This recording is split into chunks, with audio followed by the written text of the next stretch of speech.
ഒരു മന്ത്രിയാണ് മത്സരിക്കുന്നത്. മാത്രമല്ല വലിയ രീതിയിലുള്ള നെഗറ്റീവ് ഇമേജ് വരാത്തൊരു മന്ത്രിയാണ്. അപ്പോൾ നമുക്ക് ഏതെങ്കിലും തരത്തിലൊരു കുറ്റപ്പെടുത്തിക്കൊണ്ട് പ്രചരണം സാധ്യമല്ല.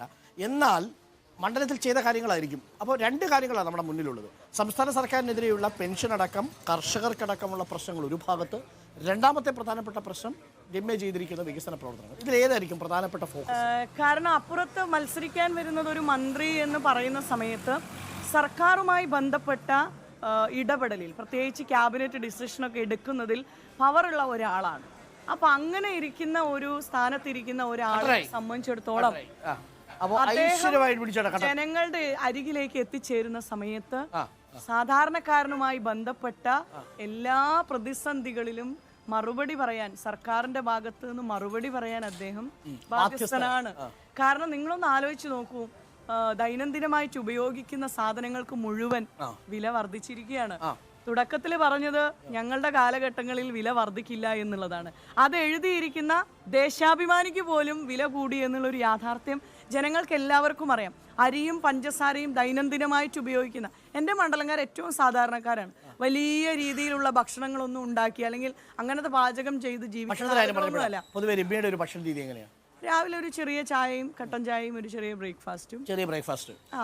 ഏറ്റവും ഇഷ്ടപ്പെട്ട ഭക്ഷണം ഏതാ? ഈ ഭാഗത്ത് ചില രസകരമായ ഭക്ഷണമൊക്കെ ഉണ്ടല്ലോ. അതെ അതെ, എനിക്ക് ഏറ്റവും ഇഷ്ടം കട്ടൻ ചായയും അതേപോലെ തന്നെ നല്ല ദോശയില്ലേ, ദോശയും ചട്നിയും കൂടി, നല്ല മുരിഞ്ഞ ദോശയും ചട്നിയും. അത്രേ ഉള്ളൂ, വളരെ സിമ്പിളാ. അതെ അതെ അതെ.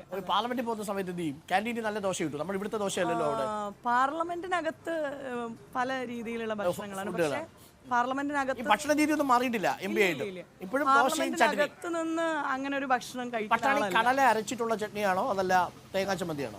തേങ്ങാ ചട്നിയും അതേപോലെ തന്നെ ഒരു മുളക് ചട്നി ഉണ്ട്, സവാളയൊക്കെ ചേർത്ത്. നമ്മൾ അതിന് എന്തോ പറയും, ഈ ഭാഗത്ത് പറയുന്നത് കാന്തി ഇല്ലേ, അങ്ങനെയല്ലേ പറയാ, കാന്തി. അപ്പോ നല്ല കുക്കും കൂടിയാണ്. വേറെയും ഭക്ഷണമുണ്ട്, ഇറച്ചിക്കറി വരെ ഉണ്ട്. എന്താണ്? കുമ്പളങ്ങ ഇറച്ചിക്കറി.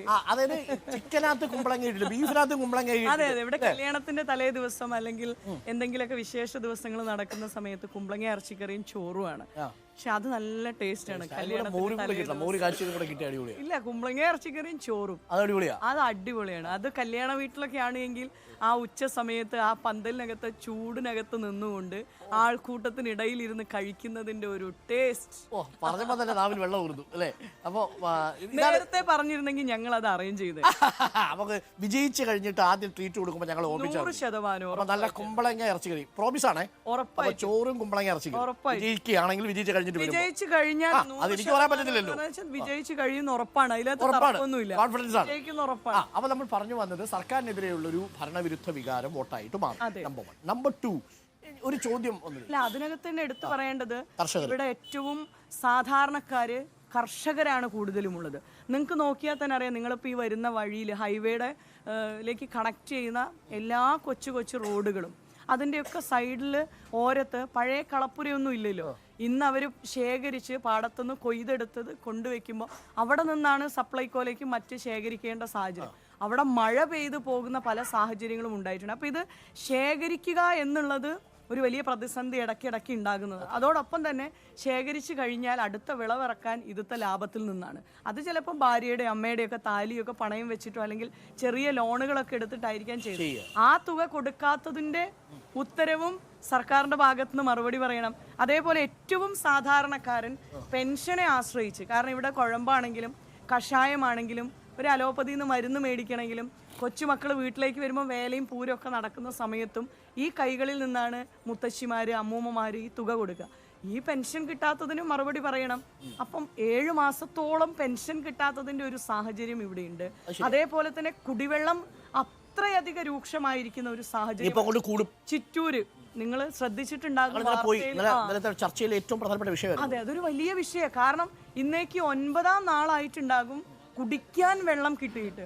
കാരണം അത് ഇറിഗേഷനിൽ ഉദ്യോഗസ്ഥരുടെ ഉത്തരവാദിത്തമാണ്, സർക്കാരിന്റെ ഉത്തരവാദിത്തമാണ് ആ വെള്ളം കിട്ടിയോ എന്ന് ഉറപ്പുവരും. നമ്മൾ ഇന്ന് നിന്ന് സംസാരിക്കുന്ന ഈ കുഴൽമന്ദം അതേപോലെ ഇതിന്റെ ചുറ്റുവട്ടത്തില് തേൻകുറിശി ഉൾക്കൊള്ളുന്ന പ്രദേശത്തും സമാനമായിരിക്കുന്ന രീതിയിൽ കുടിവെള്ള ക്ഷാമമുണ്ട്.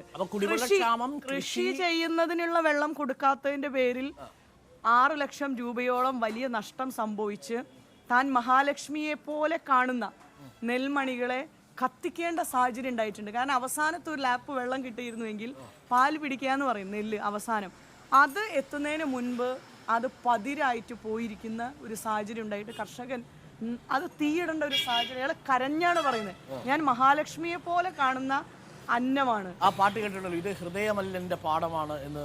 അതെ അതെ, അതേ രീതിയിൽ സമാനമായ രീതിയിൽ ഏറ്റവും വലിയ വിഷമത്തോട് കൂടിയിട്ട് നിൽക്കുന്ന കർഷകനും എന്നുള്ള ഒരു പ്രയാസം അതൊരു പ്രധാനപ്പെട്ട വിഷയം പറയും. മനസ്സിലായി. അതിനും മറുപടി പറയേണ്ടത് സർക്കാർ.